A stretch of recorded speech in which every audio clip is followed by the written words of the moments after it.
Olá, amigo internauta, leitor do Jornal Diário de Suzano. Começa agora o programa DS Entrevista e hoje estamos recebendo, nesta sexta-feira, o secretário de Educação de Suzano, Leandro Bassini.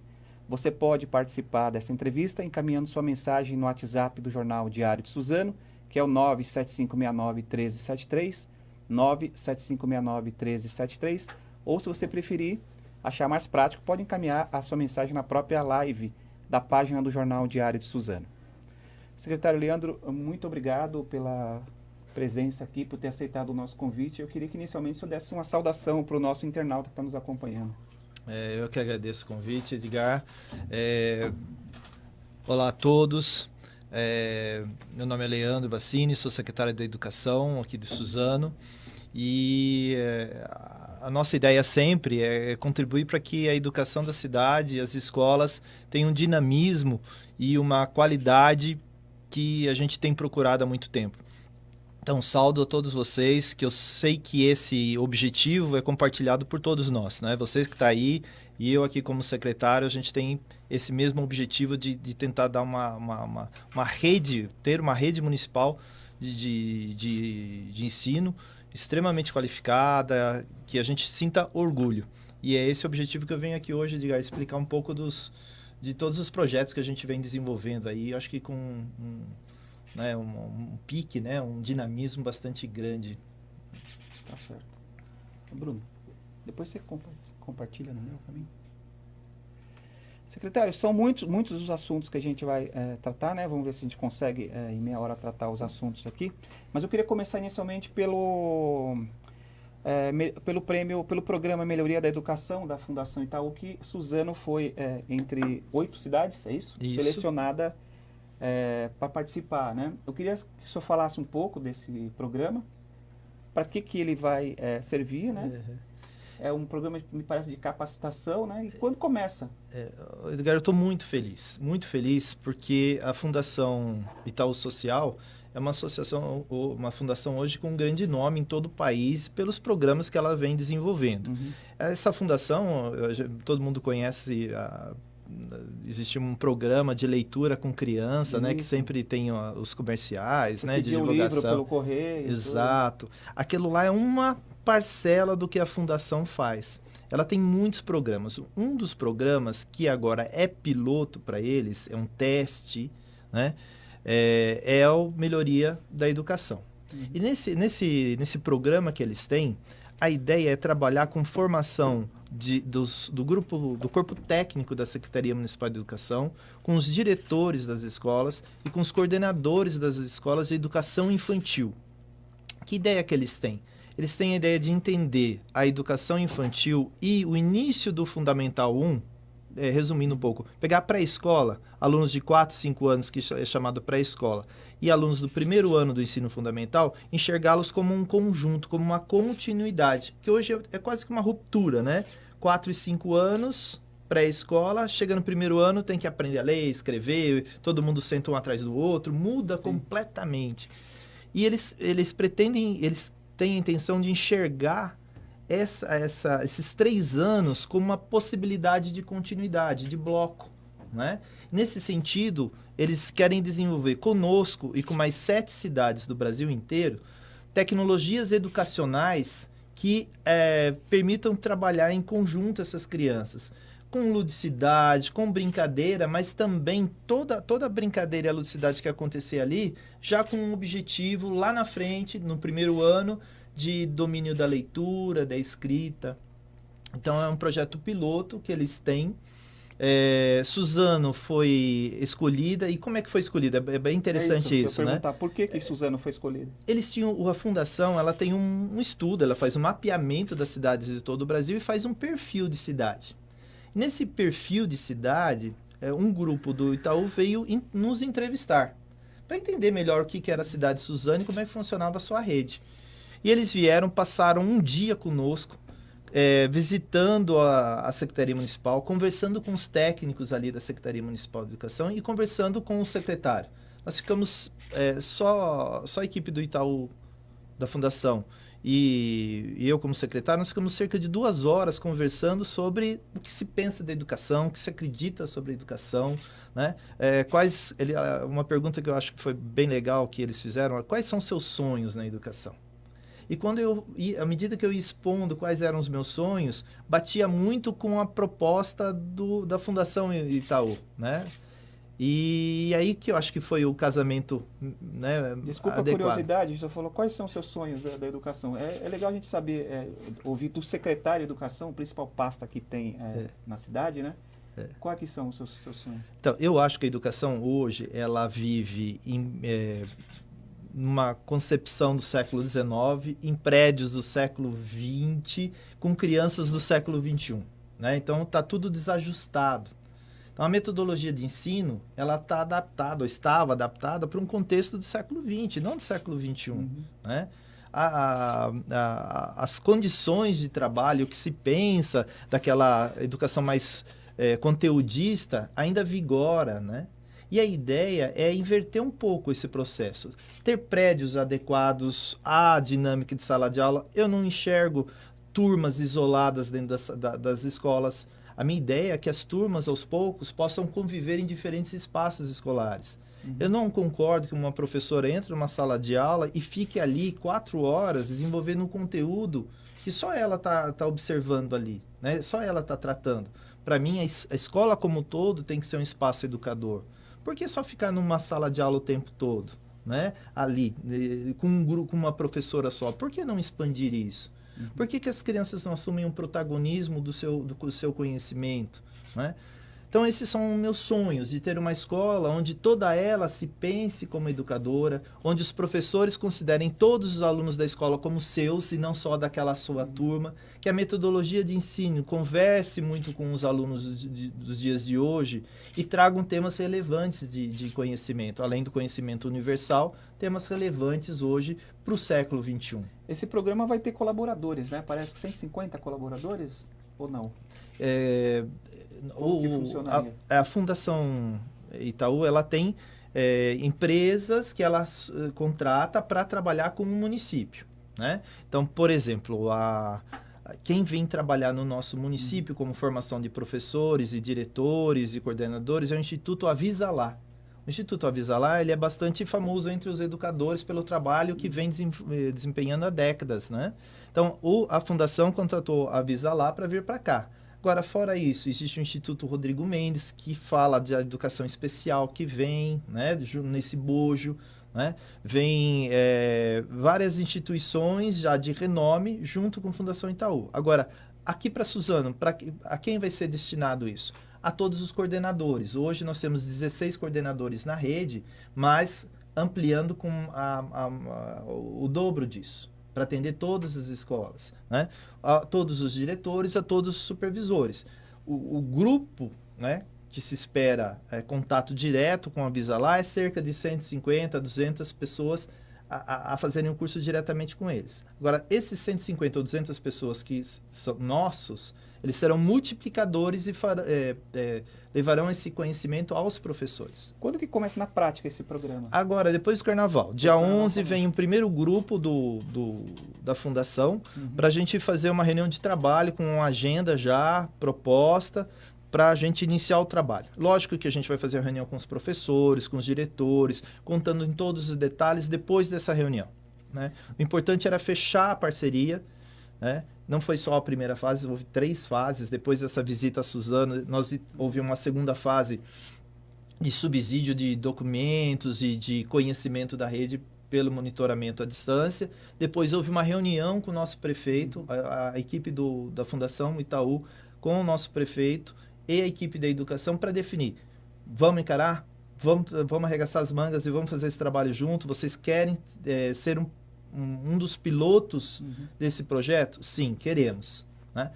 Desse aval do prefeito é que a gente realmente fechou a parceria, que foi agora, essa semana, lá em São Paulo, uma cerimônia de assinatura do convênio. Então, estou muito feliz com isso. E só terminando, Edgar, vai ser para a educação infantil, tem que ficar bem claro. É a educação infantil mais esse primeiro ano do ensino fundamental.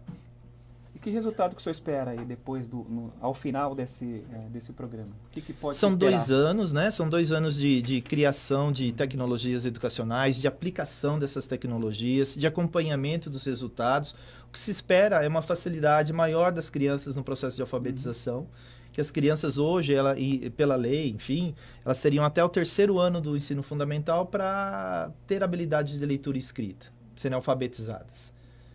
A minha expectativa é que com essa introdução, com esse desenvolvimento do projeto, que a criança consiga se alfabetizar antes do 3º ano do ensino fundamental, né? E existem outros projetos, esse é a custo zero, E né? alegria na escola, tudo sim. isso traz uma alegria para a escola.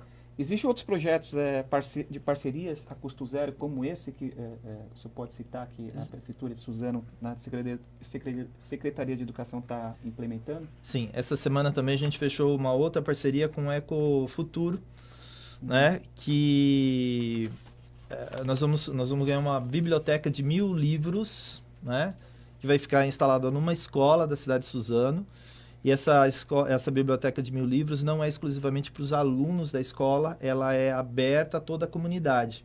Então, algo bem legal, né? Uma biblioteca numa escola destinada não só às crianças dali, mas a toda a comunidade. E o que a gente espera é instalar esse equipamento público num bairro que seja carente de recursos culturais, né? de manifestações culturais, ou melhor, de equipamentos públicos que trabalhem a cultura. Não está definido ainda o local. Existe uma perspectiva, mas se eu divulgar aqui, eu tenho algumas possibilidades. Mas com certeza um bairro da periferia de Suzano, né, que tem dificuldade de acesso a bens culturais, para a gente introduzir isso, além da biblioteca física, há cursos de formação, né, que o Ecofuturo vai trabalhar com a gente, com a comunidade, para ensinar como faz a leitura dos livros para as crianças, ou projetos de leitura, junto também ensinar como é que se trabalha o acervo, como é que se empresta um livro, como é que se devolve. É um conjunto de ações para envolver a comunidade. Só para você ter ideia, nesse projeto de bibliotecas, dos 1000 livros, 700 são escolhidos pela Associação Brasileira de Livros. Desculpe, perdi a referência aqui. E 30%, né, é escolhido pela própria comunidade. Que livros vocês preferem? Que tipo de livro vocês preferem? E aí passa a incorporar o acervo. É para a comunidade, na verdade. É para a escola e para a comunidade. Né? E esse é muito legal. Além disso, a gente tem, em parceria também com o Ecofuturo, né? A gente tem a visita ao Parque das Neblinas, que já começou ano passado e esse ano se amplia. O Parque das Neblinas é um parque aqui na divisa entre Mogi, Bertioga, Suzano, que tem todo um ecossistema recuperado. Né? Ali foi um lugar de exploração de eucalipto para a Companhia Suzano, e hoje eles recuperaram toda aquela área com rios, com florestas. Então, mostra o poder da recuperação da natureza e como o homem pode ajudar nesse processo de recuperação. Então, se você faz as trilhas ali com as crianças no meio da mata, toda ela orientada, evidentemente, você encontra fornos antigos que eles deixaram ali para mostrar, olha, tá vendo isso é a construção aqui? Era um forno antigo que os lenhadores vinham, cortavam eucalipto, colocavam no forno, transformavam em carvão para vender carvão. Ou levar o eucalipto para a fábrica de companhia de papel e celulose. E as crianças percebem, poxa, mas eu estou no meio de uma floresta, como é que esse forno aqui, como é que era isso? Então, olha como o trabalho humano pode destruir, mas pode reconstruir também. E o Parque das Neblinas é o resultado dessa reconstrução humana ali daquele habitat, daquele meio ambiente. Claro que não é primária a mata, né? Já é uma mata de reconstruir, de reflorestamento. Mas, sem dúvida nenhuma, um aprendizado magnífico para as crianças. Bom, eu queria falar um pouco de transporte escolar. Vamos hoje lá. São 39 ônibus, é isso? Se eu estou errado. São 34 ônibus. 34 ônibus, parece que vem mais 4. ampliado. Como que está a situação do transporte escolar? O número de ônibus é suficiente? Tem alguns bairros que a prefeitura não consegue chegar? Me parece que tem algumas terceirizações também, né? Queria que você falasse um pouco. Olha, o transporte escolar é uma questão bastante delicada, né? O município não dá conta de toda a demanda do transporte escolar necessária. São quantos alunos que usam? Você tem esse número? São cerca de 3.000 alunos que usam transporte escolar diariamente. É 2.800, eu preciso ver o número atualizado, mas são 3.000 alunos. São 34 ônibus nossos e 10 ônibus alugados. 10 ônibus alugados. Para dar conta desse universo de matrículas que nós temos. Mas a cada dia surgem mais demandas e, às vezes, a gente não consegue dar conta, né? Agora, o que a população precisa entender? Assim, há um regramento, há uma prioridade. Primeiro, os ônibus, eles são destinados à zona rural, né? Então, ônibus que a gente tem de transporte escolar não é para ficar transportando, não é para ficar rodando no centro da cidade, transportar criança no centro da cidade. É lá na região de Palmeiras, né? É toda aquela região da divisa com o Ribeirão, né? É aqui, perto do Rafo. É na região norte, nas regiões mais difíceis. Tem limite de distância, quilometragem? Tem, assim, olha. Qual é a regra básica que toda secretária de educação tem como meta? A criança estudar perto da sua casa. E não precise de utilizar transporte escolar. Esse é o objetivo de todo o gestor de educação. Então, eu tenho que construir escolas mais próximas da casa da criança para não precisar de transporte. O transporte surgiu por isso, porque eu não tenho escolas próximas e tenho que transportar as crianças onde exista o ensino, a série que ele precisa. Então, vamos inverter o raciocínio. O que eu, como gestor da educação, preciso fazer? Diminuir cada vez mais os ônibus, construindo escolas de qualidade próximas da casa das pessoas. Então, essa é a lógica, né? Bom, não é essa a realidade ainda, tá bem.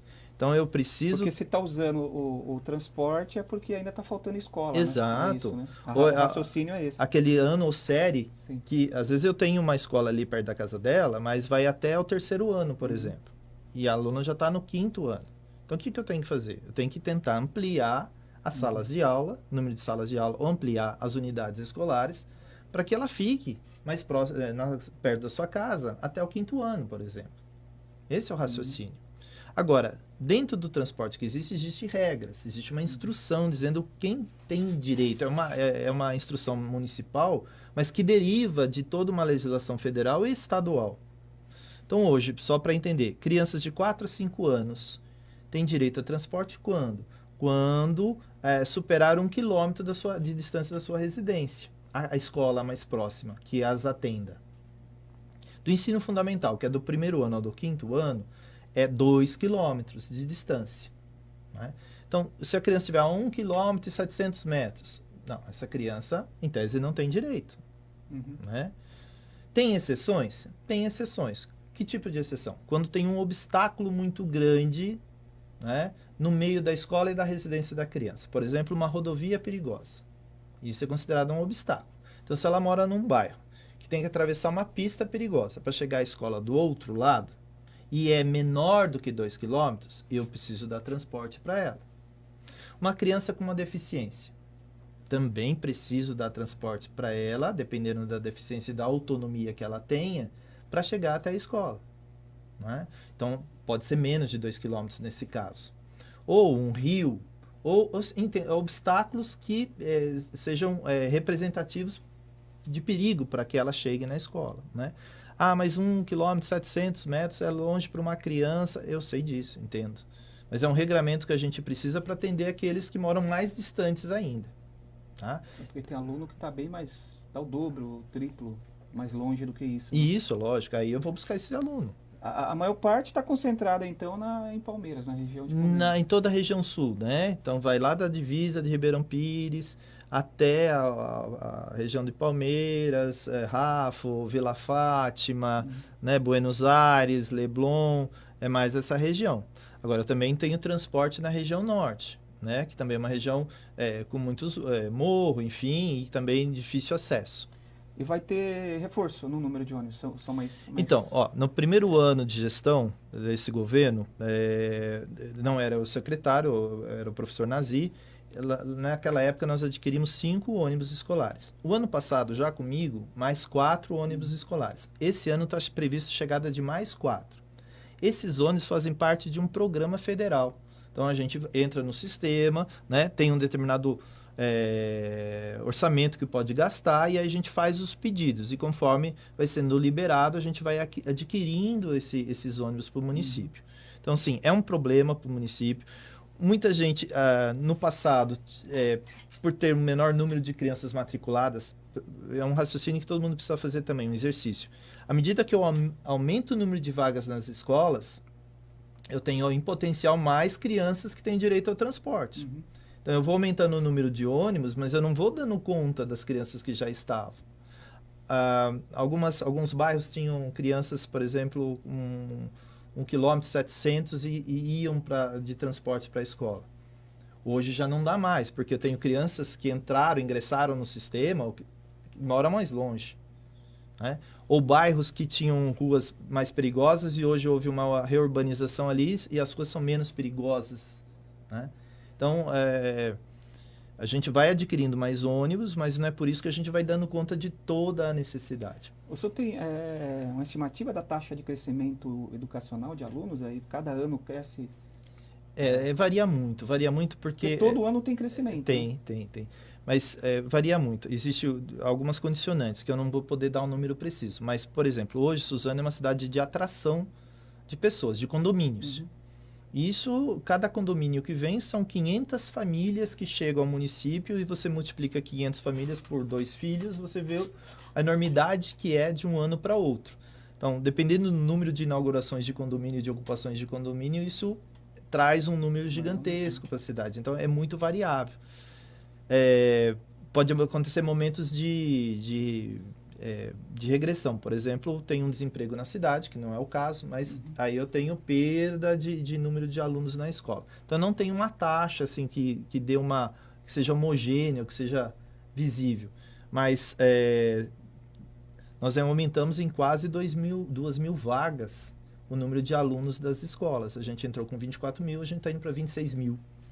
Isso em 2 anos. Então, 1.000 alunos por ano. Isso é bastante, isso é muito grande. Para você conseguir sala de aula, professor, para tudo isso. A Secretaria de Educação abriu um concurso agora, né? Eu queria saber quando que esses profissionais vão estar incorporados na rede. Ele abriu o concurso, esse processo é desde o começo do ano passado, né? A prova efetivamente aconteceu em outubro de 2018. Houve uma segunda fase para algumas categorias, né? Algumas motorista, cozinheiro, tinha que ter a prova prática, aconteceu em dezembro. Houve e para os professores houve a segunda fase, que é a apresentação de títulos, em dezembro também. Em janeiro saiu a primeira classificação, com direito a recurso, houve julgamento do recurso. Hoje é sexta, na quarta-feira saiu a classificação final. Agora, depois do carnaval, a homologação, né? E aí a gente, graças a Deus, começa a chamar. Né? Por que isso? Porque nós perdemos muitos profissionais ao longo dos anos para as outras cidades, outros concursos. Né? Então, hoje a gente tem um quadro defasado de profissionais da educação. Então, nós precisamos realmente chamar vários profissionais o mais rápido possível. A homologação vem depois do carnaval e, em seguida, as pessoas vão fazer seus exames médicos e já começar a ingressar na rede. São quantos profissionais vão ser chamados? De imediato, 90. De imediato, 90. E a intenção o senhor falou que tem um déficit. Suprir as necessidades todas que nós temos. Né? Então, o concurso é 90, nós vamos chamar 90 e assim, mediante as demandas, a gente vai introduzindo, vai chamando mais gente do concurso. Certo. Secretário, nos últimos anos, as prefeituras, não só Suzano, mas as demais, tiveram dificuldade de entregar o uniforme e o kit escolar no primeiro dia do ano letivo. Esse ano vocês conseguiram, né? Eu queria saber o que foi feito aí para estar conseguindo cumprir com essa data e se todas as escolas já receberam ou está sendo feito gradativamente essa entrega. O grande problema do uniforme que eu vejo, a minha primeira experiência com relação ao uniforme e kit escolar, né, É questões de licitação e do compromisso das empresas entregarem nas datas acertadas nos contratos. Esse é o grande desafio. No primeiro ano que nós entramos, não tinha orçamento de um ano para outro. Então, o governo não deixou dinheiro para o outro que entrava. Aí não tinha como você comprar uniforme, que é realmente um custo bem grande, né? Não dá para você sair fazendo remanejamento orçamentário para conseguir comprar, porque não é suficiente. Fora isso, o processo licitatório de uniforme é muito difícil. Muitas empresas interessadas, todas elas têm interesses e aí questionam um requisito ou outro no processo todo. Só para você ter uma ideia, desse grupo de uniformes que a gente distribuiu, é de 2 anos atrás. Quer dizer, nós entramos, já começamos um processo licitatório para ter uniforme em 2018 e 2019, né? Em 2018, nós começamos a entregar o kit em março, se não me falha a memória, e o uniforme em final de abril, começo de maio, em função do término ainda da licitação anterior. Então, um processo extremamente demorado. Depois que terminou, teve atrasos da entrega da empresa e a greve dos caminhoneiros. Então, aí foi, né, jogou lá para maio a entrega de tudo isso. Por que a gente conseguiu entregar agora no primeiro dia? É a mesma empresa. É uma licitação para 2 anos. Então, quando chegou em outubro do ano passado, eu já fiz os pedidos.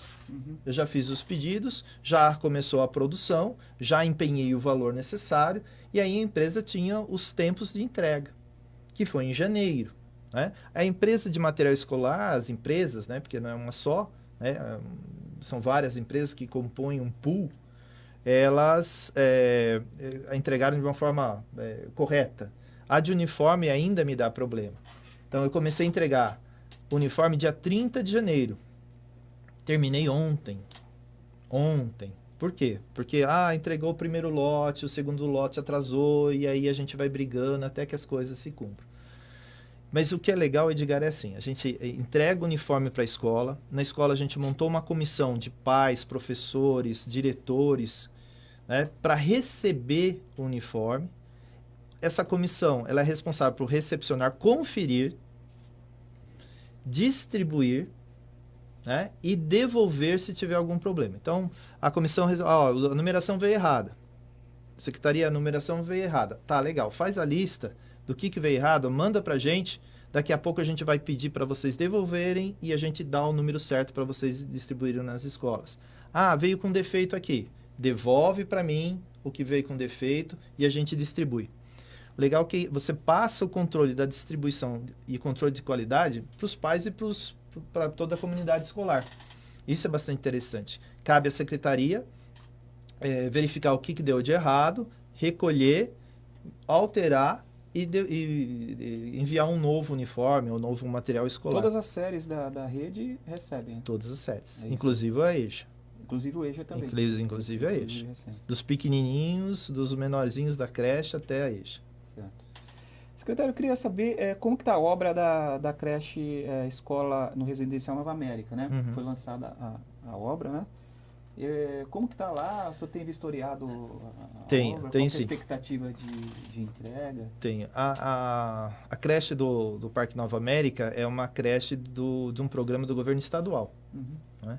E é diferente porque normalmente as nossas creches são do governo federal. Aquela creche em especial é a primeira que nós temos de um projeto do governo estadual. E é um projeto interessante, que toda a licitação, toda a construção é feita pelo governo estadual. O município recebe a chave mobiliada, com todos os equipamentos, tudo pronto. Eu recebo a chave. Toma, agora é seu. A licitação também é por Tudo eles? governo estadual. Todo governo estadual. A empresa é governo estadual. O controle de obras é do governo estadual, né? Claro que a gente está ali com uma equipe da Secretaria de Educação vendo se está tudo certo, né? Uhum. Mas a obra está num ritmo bom. Eles cercaram todo o terreno, eles já fizeram toda a base, já fizeram os baldrames, já fizeram o piso, subiram as colunas e agora eles estão começando a estrutura de laje, né? A perspectiva é que fique pronta ali no segundo semestre desse ano para começar 2020. Essa, pelo menos, é a perspectiva que a gente tem. Tem a escola do Parque Maria Helena também, que é a Ana Maria Barbosa Garcia.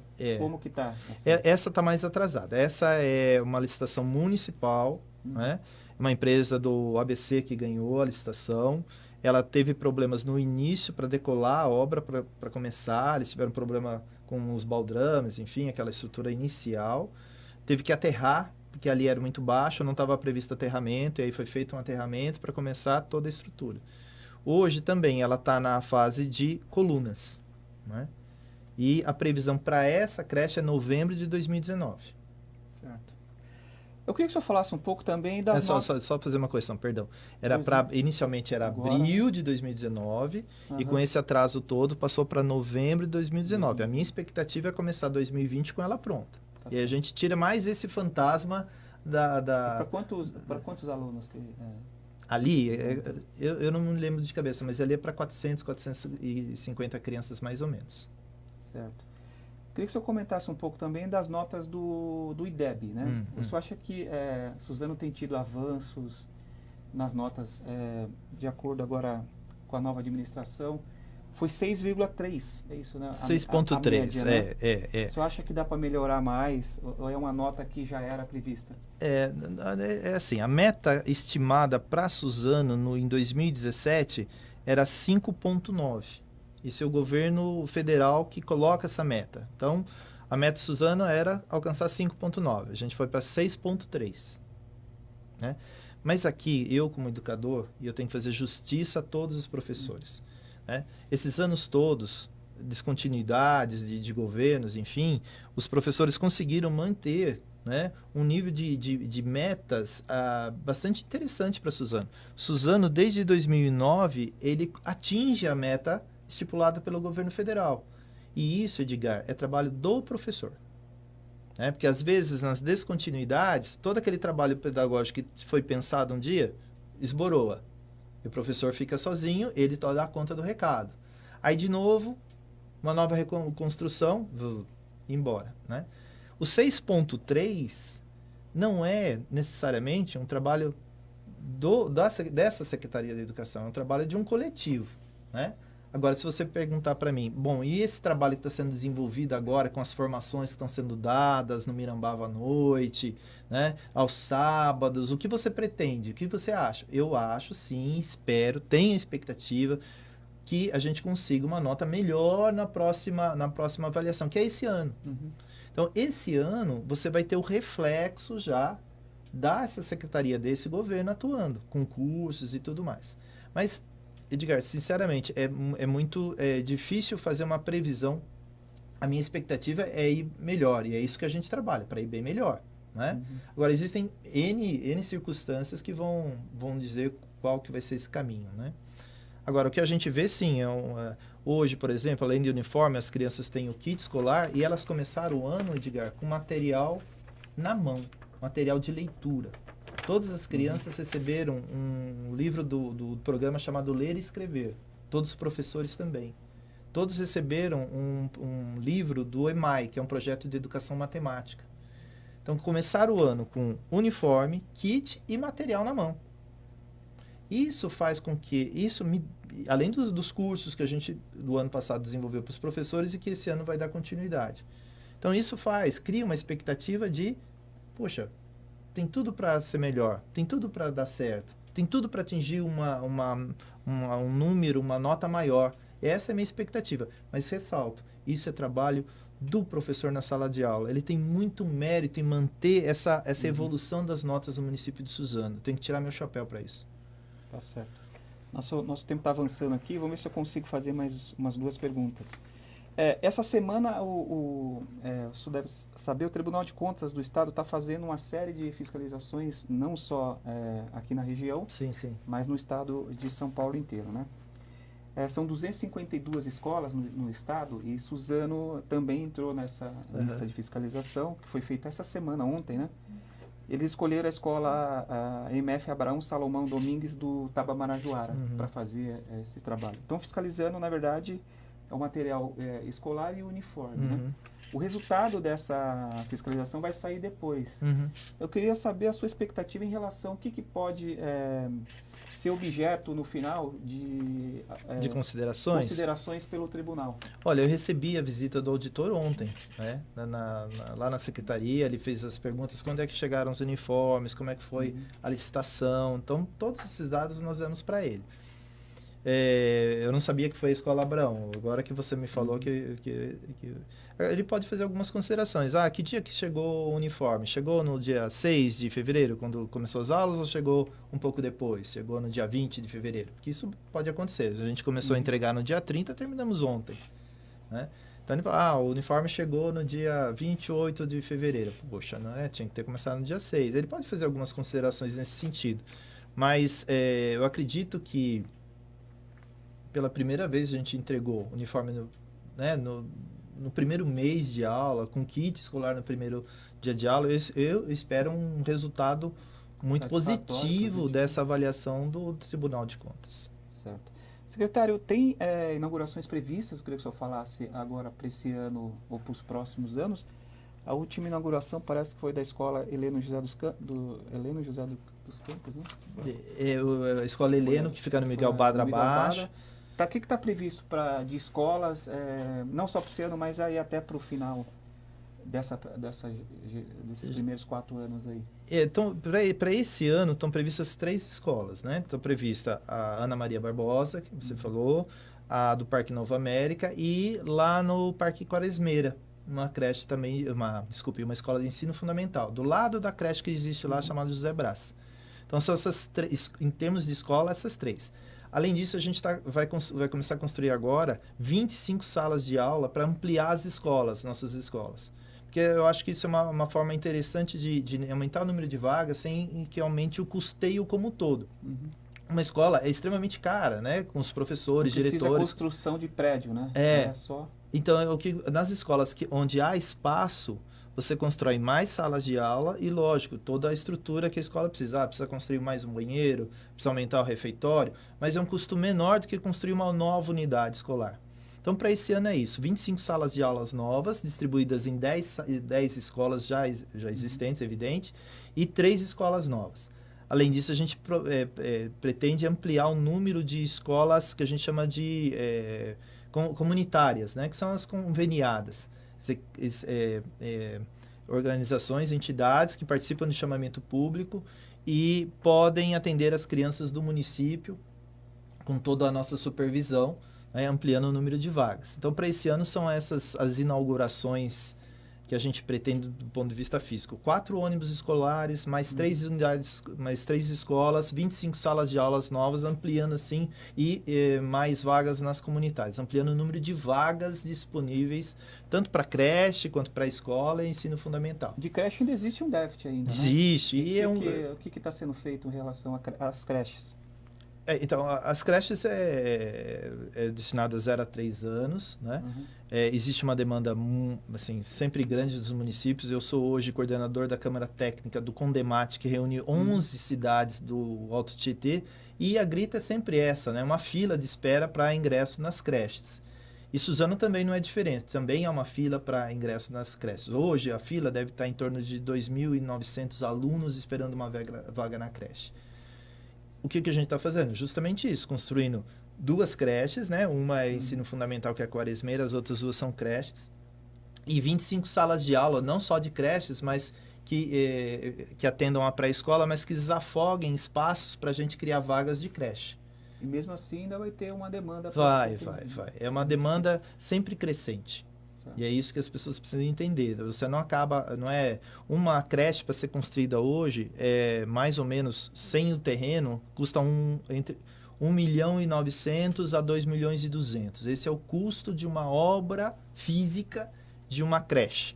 Então, além desse custo, você tem o terreno e todo o corpo técnico dessa creche. Também, né? Então, não é assim do dia para a noite que você consegue todo o recurso para construir 2, 3 creches ao mesmo tempo. Né? Então, isso é um processo longo, que deve contar com a sociedade organizada, como é o caso das entidades que participam de chamamentos e diz, olha, eu tenho condições de trabalhar com as crianças do município. Eu tenho um lugar adequado, eu tenho um corpo técnico adequado, por que você não faz essa parceria comigo? Ok, vamos lá, é isso mesmo? Tem espaço, tem o corpo técnico, eu pago uma per capita para você, eu pago um valor por criança atendida, mensal.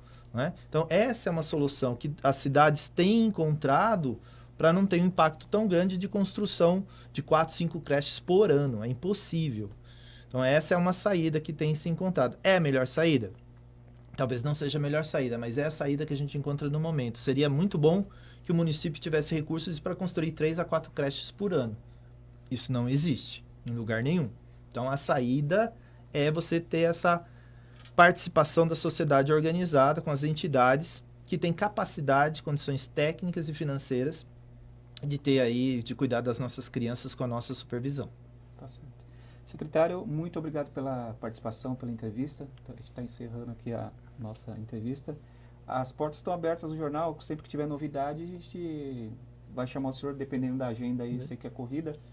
Queria agradecer sua presença. Muito obrigado, viu, Edgar? Só dar o último recado. Esse ano é o ano de construção do currículo de Suzano, currículo de todas as séries de Suzano da rede municipal. Né?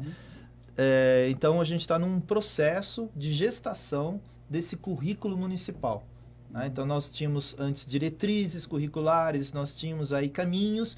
Hoje, está acontecendo isso todo no Brasil, o Brasil inteiro, não é só privilégio de Suzano, mas a gente está construindo o currículo municipal. A ideia é chegar em dezembro de 2019 com um currículo municipal. Olha, isso aqui é o que vai ser, esse conteúdo é o que vai ser desenvolvido na creche, esse na pré-escola, esse de primeiro, segundo, quarto, quinto ano, isso daqui na EJA. É isso que a gente pretende. Ele é renovado a cada quanto tempo? Não tem uma temporalidade. Ele fica para ser cumprido. É que existe, na verdade, um movimento pela construção da Base Nacional Comum Curricular. E é um grande texto que o governo federal fez, e agora os estados e os municípios vão lendo esse material e traduzindo num currículo. Né, para as nossas escolas. Atendendo a necessidade da cidade, né? Também. Da cidade, exato. Tem um olhar da cidade, a característica da cidade tem que estar ali embutida no currículo, né? Tem que ser vivo o currículo e não uma coisa fora da realidade local.